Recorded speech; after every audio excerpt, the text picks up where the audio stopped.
এই মুহূর্তের সবথেকে বড় খবর 11-12 জন্য এবং তাছাড়া অন্যান্য খবরগুলোও আছে, বিশেষ করে নবম দশমের জন্য ইন্টারভিউ সংক্রান্ত। দেখুন, কি বলছে, মেধা তালিকা প্রকাশে সময় ঘিরে অনিশ্চয়তা। তাহলে মেধা প্রকাশের অনিশ্চয়তা কেন, একটু আমরা দেখে নিই। বলছে, আদালতের নির্দেশে ফের একাদশ দ্বাদশ তথ্য যাচাই করবে এবং ইন্টারভিউ নেবে স্কুল সার্ভিস কমিশন। তাই সুপ্রিম কোর্টকে দেওয়ার নির্ধারিত সময় 7 জানুয়ারি একাদশ দ্বাদশের মেধা তালিকা বেরোনোর সম্ভাবনা কার্যত নেই, কারণ এখনও কিছু ইন্টারভিউ বাকি আছে। তার জন্য মেধা তালিকা বেরোতে আরও কিছু সময় লাগবে এবং বুধবার এসএসসি সূত্রে এমনটাই জানা গিয়েছে।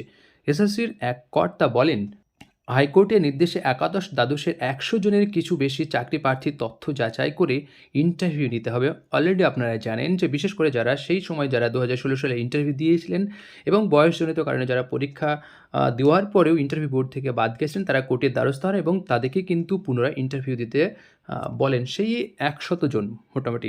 তারপর মেধা তালিকা বেরোতে 7 জানুয়ারি পেরিয়ে যাওয়ার সম্ভাবনা বেশি। তাই সেই সঙ্গে ওই কর্তা জানিয়েছেন যে নবম দশমের তথ্য যাচাই সম্ভবত 29শে ডিসেম্বর থেকে শুরু হবে। তাহলে নবম দশমেরও খবর পেলাম। এসএসসি সূত্রে খবর, তাদের ইন্টারভিউ প্রক্রিয়া প্রায় শেষের দিকে চলে এসেছিল।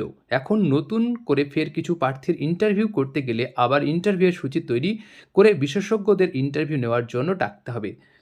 ওই কর্তার মতে নবম দশমের তথ্য যাচাই 29শে ডিসেম্বর নাগাদ শুরু হলেও তথ্য যাচাই ফের কিছু দিনের জন্য বন্ধ থাকবে, কারণ যতদিন পর্যন্ত একাদশ দ্বাদশের ইন্টারভিউ শেষ হয়ে মেধা তালিকা না বেরোবে ততদিন পর্যন্ত নবম দশমের তথ্য যাচাই করা সম্ভব নয়। ফলে নবম দশমের ইন্টারভিউ শুরু হতেও দেরি হতে পারে।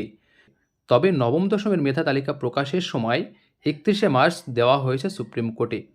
তাই 31শে মার্চের মধ্যে সব কাজ শেষ করার চেষ্টা। তাহলে মোটামুটি এখানে দুটো জিনিস, একটা হচ্ছে নবম দশমের ইন্টারভিউ কবে শুরু হবে সেটা একটু বোঝা গেল। তবে 29শে ডিসেম্বর থেকে অন্তত ইন্টারভিউ নয়, ভেরিফিকেশন শুরু হচ্ছে, তথ্য যাচাই শুরু হচ্ছে এবং একাদশ দ্বাদশটা কমপ্লিট করার পরেই কিন্তু তারাই করবে। মাঝে পথেও হয়তো বন্ধ থাকতে পারে।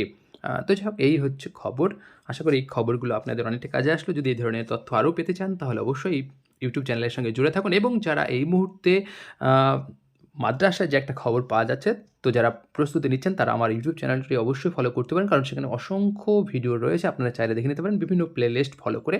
তো যাই হোক, আজকের মতো এখানেই শেষ করছি। ধন্যবাদ।